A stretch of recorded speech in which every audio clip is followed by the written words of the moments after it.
Hey, before we dive into this week's episode of Wars Wednesday, I just want to remind everybody we got an official sponsor, Print Pirate. The link to their Etsy store is down below. Make these awesome 3D printed tokens for your Star Wars Unlimited games. Also some other cool Star Wars stuff, like helmets, Christmas ornaments, and use code BOARDBARISTA to get 25% off. Again, link down below. Hey, honey. Yeah, what's up?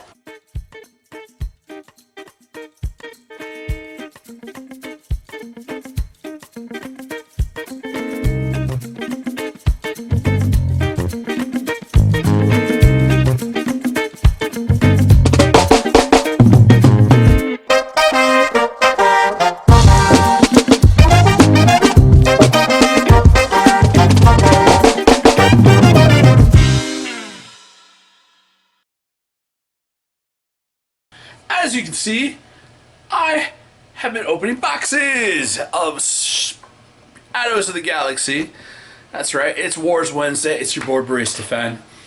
And all 6 of these booster boxes are open and sorted. I've got by color, so I got by aspects, so I've got all the leaders and bases in one box. I got all my cunning cards in another box, all my aggression cards in another, all my vigilance and command are all another one, and then all the colorless slash heroic slash villainy cards are all in another box.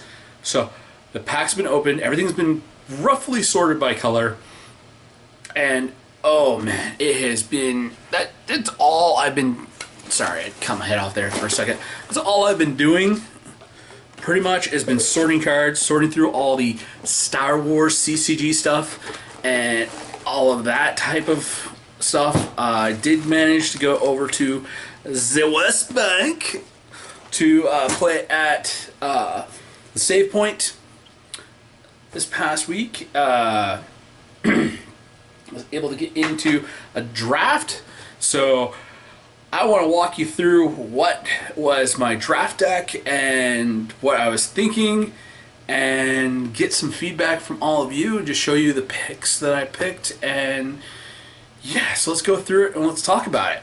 Alright, so this is the stuff that I didn't use.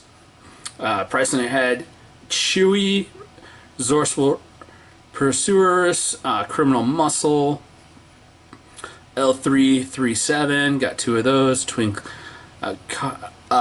Pod Cloud Car, Look the Other Way, Disabling Fang Fighter, Hawk 290 Freighter. Yeah, they reprinted a bunch of stuff from the first set in here just so you'd have them in the packs for drafting. Thought that was really cool. Spare leader is a Han Solo, and a spare base was Remote Village, Warzone Lieutenant, and a Remnant Reserves foil. This is just the draft chaff. I was thinking about like the L337s. If I saw people doing a lot of capture stuff, I was going to sideboard these in. But a lot of people were collecting the bounties by just straight up murking my units. Look the Other Way I thought was a cool trick, but need to have some more time playing with it. Disabling Fan Fighter, that was definitely for defeating some upgrades, a little sideboard card I picked. But the deck I ended up running, and I've got another leader and base down here as well, because I was like, alright, explain it. I was torn between 2 different leaders, and they're awesome. They're same color pie. Fennec Shan and Han Solo. Like, a lot of the stuff in the deck, I think Fennec might have actually done me better. I only ended up going I won one match, lost 2. So I went 1 and 2 on the night. I think Fennec probably would have been a better choice for the leader, and using the Death Watch hideout as the base, but played a hand because I wanted to be able to cheat in some higher cost units. Was definitely looking for an aggro deck, so I had Han and I had Jabba's Palace as my base. I decided to put run spare the target just in case bounties are going to be running around. a lot. I wanted to be able to collect some bounties that my opponents were playing, but my opponents sadly weren't playing a lot of bounties, so I ended up resourcing this a lot of the time. So best just because I knew I was going to be burning through cards so fast, I wanted a little extra card draw. I figured, man, might as well play it. You know, I want some more. I want a little ramp myself, so I put in a wanted bounty of my own. Desperado Freighter, awesome space unit. 5-drop, 5/6, one of the toughest, beefiest space units you can get. It's a common, so I was like, yeah, that's cool. I'm gonna skip a little ahead because I just want to put all three of all of these dudes together. I ended up getting 3 Heroic Renegade. Awesome turn 1 drop to play with Han, being able to, you know, play it for 1 and have it come in as basically a 4/1 beat stick is awesome. So I had 3 of those. That was definitely for my Han synergy. Now Skirmisher, just a nice 3-drop with Smuggle, so I can play it late game if I need it. Liberated Slaves, I figured they could become a 2-drop. They would be a 4, you know, they'd basically be a 3/3 2-drop. It's pretty on rate with Han, so I was like, yeah, I can play some cheap stuff. Cartel Turncoat, being able to just drop this on, you know, this and one of the Heroic Renegades on turn 1. You know, basically being able to threaten out like some massive attacks. So I had 1, 2, 3. I ended up getting 3 of those. And this Fugitive Wookiee. I already talked about the Liberated Slaves. Or I had 3 of those. All right, so I had 1 Fugitive Wookiee in here just as a 2-drop 3/3. You know, I wanted that aggro deck. I brought in a Detention Block Rescue just as a little burn spell. Again, not a lot of people were guarding captives, so you know, wasn't able to do the deal 6. Coruscant Dissident, just a 3/4 for 3, you know, and on attack, being able to raid a resource, be able to do a little more ramp with her. This deck was all about the ramp. Kira, yeah, I was able to shut off a key card from one of my opponents, just be able to drop her out. Again, I can drop her on 3 with Han, and she's just a 3/3 for 3 with the ability to like look at your opponent's hand and make something really good cost 3 more, just to make them play off curve. Refutable Offer, played a bounty, you know, played a couple bounties of my own. Attach unit, basically, you know, put that on something, be able to attack into it, steal it, and have it become mine. It's pretty awesome. Valiant Assault Ship. That actually combos with my Wrecker because chances are I am going to, you know, sacrifice a resource to be able to kill a unit with Wrecker, and then my Valiant Assault Ship ends up becoming, you know, a 5/4. Also, I don't really, like, once I get to 5 resources, I don't need to put any more out. So Valiant Assault Ship was definitely cool. Wrecker is a beat stick. I love Wrecker. He's become like my new favorite 6-drop in the game. Yeah, I got 1 Wookiee Warrior. Wish I would have gotten a few more of these. Roger. Thanks, Raj. Because of that great ability, being able to deal 2 damage to it, get a 4/3 for 3 with Han, definitely awesome. Having 2 of these Smuggler Star Freighters in here, they're great because the 1 plate ability, there's so many Underworld cards in the deck. I was able to turn that on, playability on all the time to basically be able to seize the initiative, play this as my first action, shrink down their biggest beat stick. Those plays really survived me a while, and it's got Smuggle, so if I don't need to do that, I can just put it away and save it for later. Surprise Strike, basically almost everything hits for 3 in this deck. Base, so just being able to swing with something for 6 instead of 3, or put it on some of my bigger stuff. Definitely, any game that I played Surprise Strike in, it was something that I definitely won, but yeah, I didn't win too many matches Resourceful Rescuer, Saboteur. I just want to have some Saboteur capabilities to get around, plus the fact that it's a good 5/6. It's a good beat stick, especially with Surprise Strike. Get in there for 8 around a Sentinel. I had 2 Reckless Gunslingers, another 1-drop I wanted to put out there, just an easy, turn of 1, I really wanted to be like, just use Han's ability and play like 3 different cards, have a huge aggro presence in those games. Yeah, that's the games I ended up, like, I felt really in control until my opponent stabilized. William Falcon, a good ambusher. Had a chance to pick up a second one of this in the draft. I should have picked up the second one of this because a 5/5 ambusher in space, because I never really played it for the smuggle cost. I kept it in my hand to be able to play it on turn 5 and just beat into something. Because with Han I can just make it cost 2 less, and it's a 5/3 for 5. McClunky, this especially with all of the Underworld units that I had, especially the Heroic Renegade being Underworld, being able to use Han's ability, put him out, then play McClunky, damage something, bounce him back to my hand, play him again on turn 2, or a later time, or just use or attack with him, then McClunky him, and play him with Han.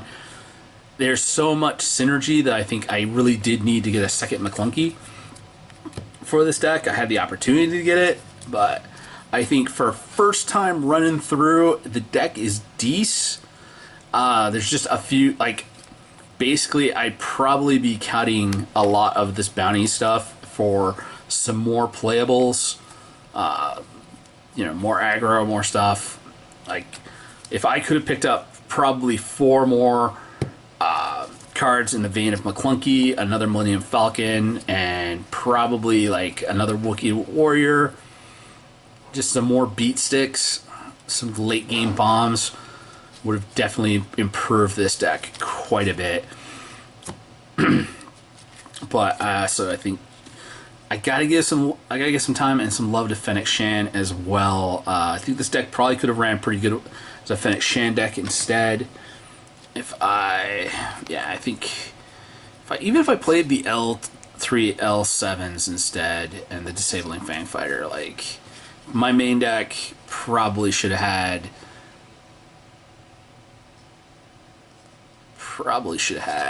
those in instead of the bounty stuff, because I definitely did run into a lot of Mandalorian upgrades. That actually ended up being the deck that went undefeated for the night. So yeah, I deprioritized that, and I deprioritized the Disabling Fangfighter. And I think and more prioritize like bounty stuff. I think these are definitely going to be the cards that should have been in my deck, and I probably should have had doubles of these, but hindsight's 2020. So yeah, that's what I played this week. That's what I'm working on this week. Also, I didn't get to show you, but in my collection of Star Wars CCG stuff and Young Jedi cards and my Wars card collection, which you can see in the bookshelves behind me. I'm starting to get that stuff all organized and put together. I do actually have complete sets of Jabba's Palace and a complete set of the Menace of Darth Maul. So I have one complete set from both of those games, both the Young Jedi and the Star Wars CCG. I don't have a complete set of the Wars game yet, because I haven't cracked the case that's sitting at my parents' house, and I don't think I ever will. Because no, I don't want to sort another 2 cases of cards anytime soon. I don't want to open another 2 cases of packs, but probably would have went faster. But I wanted to tell you, we've been doing daily crack packs for Shadows of the Empire. Yesterday's came out along with the recipe roulette. The stuff came out late. Still been trying to get stuff done and recorded and edited and uploaded, and it's just been crazy coming back from vacation. I got 2 days off this week finally coming up, so I'm just going to spend some time in the editing office so I can get stuff edited and uploaded, so the buffer will be there, so you won't have to worry about videos not being out on time. But like I was saying, when I was going through sorting all those cards, all right, I get sidetracked. I found my Princess Leia sleeves.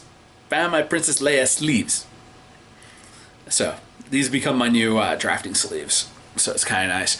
And speaking of weeb art, we will be doing a giveaway for the Board Barista playmats. I'm waiting until I get my hands on the actual physical ones delivered.